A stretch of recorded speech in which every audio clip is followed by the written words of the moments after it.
Did you want to talk about the rake? Do you want to do it again? Alright, YouTube, we're on my front porch, and I put a bunch of stuff in my car already, and I'm driving, I don't know, 200 feet down the street, and we're gonna go look underneath the Dodge because today I decided to make decisions. And the hardest part about doing anything in life is deciding to do it. Oh, put the radio on. I'd call that a low compression hot start.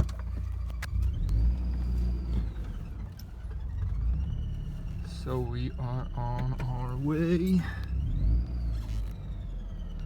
And by decisions, what I mean is I decided that maybe we're gonna keep the Dakota, and maybe we're gonna lift the front 3 inches, and maybe we're going down the street right now to see if we can't lower the rear. Yeah, that's right. I am going to be building myself a nice little beater daily. And that little beater daily might be squatted. So, here we are. Did you get a glimpse of it? No? Well, I'll catch up with you in the driveway. Alright, we're under the car. And those 2 brake lines on the right, center screen, it looks like the one on the left's been replaced. The 2 on the right, well, I think only one's failed, but I'm gonna go ahead and spend the $80 for every brake line on the car and replace both of them, because why not? So that's that. Found it.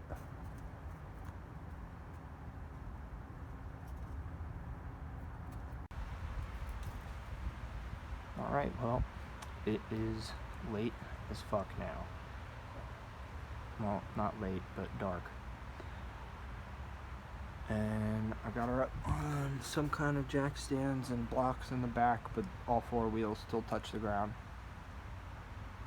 So, probably have to take the tires off. Other than that, found the leak, and I know I'm gonna buy a lowering kit for the back, and probably shocks for the front, and all my brake lines, and we're gonna get this build on the way.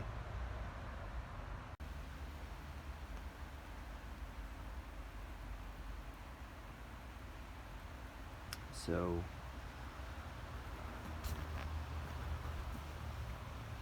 got the wheels taken off last night.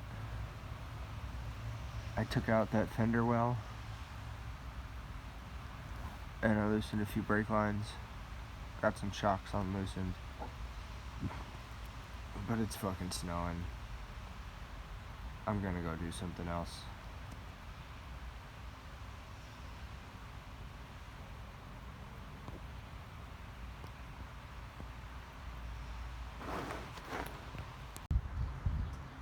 Alright, I thought this was a good time to jump back into a video. Just snapped this bolt on the sway bar link, and it's just long enough to be reused, so it's like, okay, that's nice, it looks like it's been replaced before, great. Okay, it sucks, but there's still enough threads, you know, thank God, right? Okay, well, call me Jake Letus because this side wasn't replaced, and we snapped this one too. Time for more parts.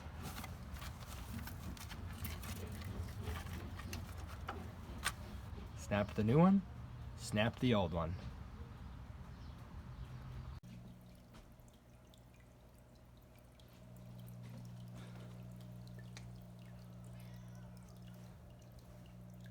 These are my spacers for the Dakota. These are the old spring mounts from the Amigo, but the Amigo and the Dodge are the same. This is what we used on the Amigo. Now, I got the shock removed. A little tough. Had to heat up that nut red hot and hit it with the impact. And without holding back, that came off. So the main reason we're here is because I want to know if I purchased the right shocks. These are for a 95 Yukon. And it does seem like they are longer. I cross-referenced a Bilstein number. Let me get a tape measure. Okay, so I got my tape measure. I got the hardware off, and from here to here is about 12 3/4, and from there to here is about 13 3/4, about an inch difference. But from the tip of the threads to the tip of the threads, it seems like it's about 2 inches difference. I believe. Yeah, we got 16 to that thread and 15. It's about an inch difference, and hopefully it's the same about like compression, because shock collar's about bigger. Now I was worried that they weren't going to be big enough. I cross-referenced a 2 or 3 inch Bilstein leveling kit, but I have these extra large 3-inch here, and that could equate to larger than 3 inches of lift. So I do have a shock extender collar that threads onto here, and then that would push up the mounting point another 1.5 inches. So then that would equate to 2.5 inches of longer shock, and that might do. That might do. Either way, I'm happy that these are longer than these. That's what we wanted.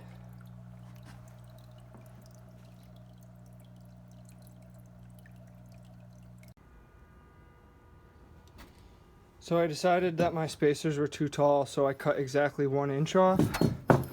I will be going over to my mom's house to hit that with the belt sander. I just thought you'd like it to see how funny it is that I'm cutting these by hand, because it works better than the angle grinder. Yeah. By hand.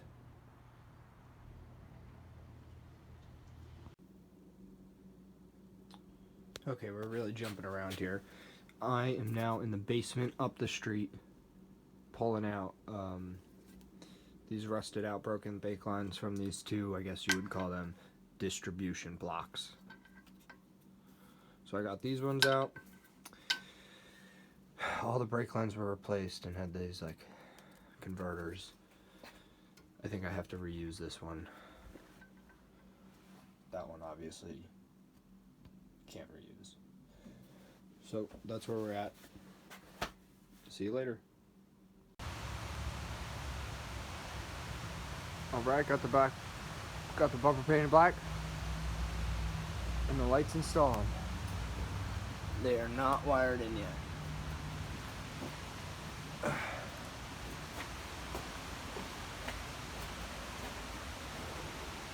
I think it looks cool.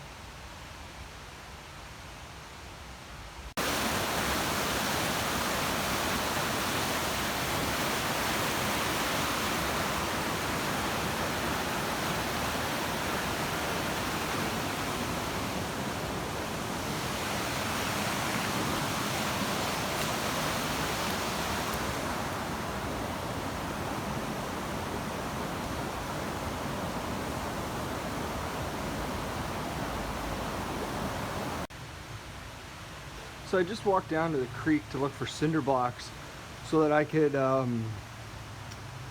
do some shit that is really fun. Making some room for the lifty boys.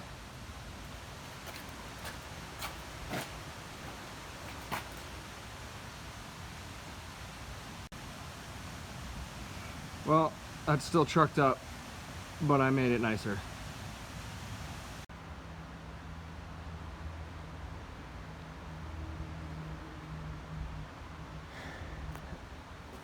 I'm out here in the driveway, and I got my new sway bar links here. The old ones. These bolts are for the shocks. These are our 1 inch longer amount of travel, and that's exactly what we needed for our living kit. I thought I'd bring this down the street so I could go through it and find the right cotter pins that I needed. Just give you a taste of the bullshit that I collect. It's pretty good. I've cleaned up a good amount, but we have our springs with our spacers installed.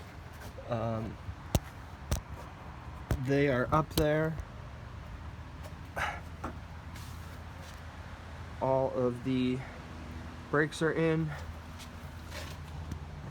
Cotter pins installed. So now I am ready to finally feeling like I'm putting new parts on. Even though I did that shit yesterday, that's, you know, just fun and games and stupid shit. I'm like happy to be moving along with my mechanical process, and yeah, all I gotta do is shocks, sway bar links, and I got new hardware for my tie rod ends. Still gotta wire these bitches in, but these clipped right in. I'm not really sure if I haven't found the button for the fog lights. Maybe it's like an automatic thing, so that's like a thing to figure out. But these are the lights for the halo, so like if the fog lights never come on, honestly the halos are like really what it's all about, right? Struggled to fucking put these springs on with the 2-inch spacers. I had to use spring compressors, and you saw what I had to do. But this side, because I'm literally this far away from the wall, I had enough leverage to get this nut on and like put everything together on my own. But the other side, I had Joe come down here and give me a hand, and I used the pry bar here. I don't think I locked the car. I use this pry bar, and you can see I definitely pried. I use this pry bar in here up against this motor mount, and I pried down on the A-arm, and I used the handle on the jack, and then Joe put this nut on here for me. So I was able to do it on the other side, but this side I had Joe have to put the nut on while I pried. Now I'm a little upset that I bent this breaker bar like this, because I love it very much, and it came from the junkyard, and it was like inserted into the fender of an old square body Ford that we took the fender off of, so we like had it inserted in the fender and took that along with us, because there's like a bracket in the fender that it like went in, so it actually like came with the fender, an original Ford part. And I use this for like every truck oriented project I do. Alright, I'm gonna get to work and install these cool parts. Let's do that. So that happened, but we're Gucci now.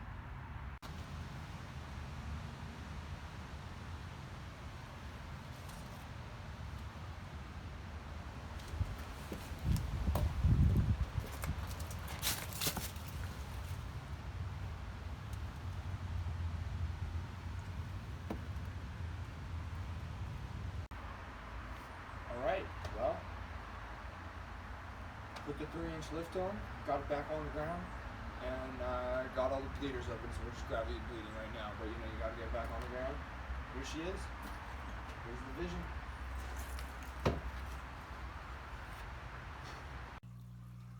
Alright, so we just got home, and I got my dangly dick elephant nose mirrors, and well, you know, so anyway, we started cutting.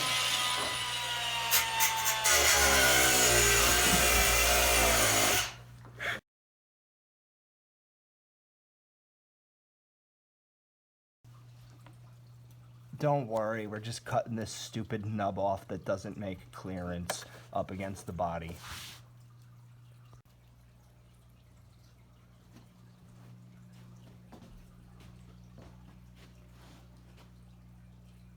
On the next episode of Dragon Ball Z, y'all better subscribe to my motherfucking channel.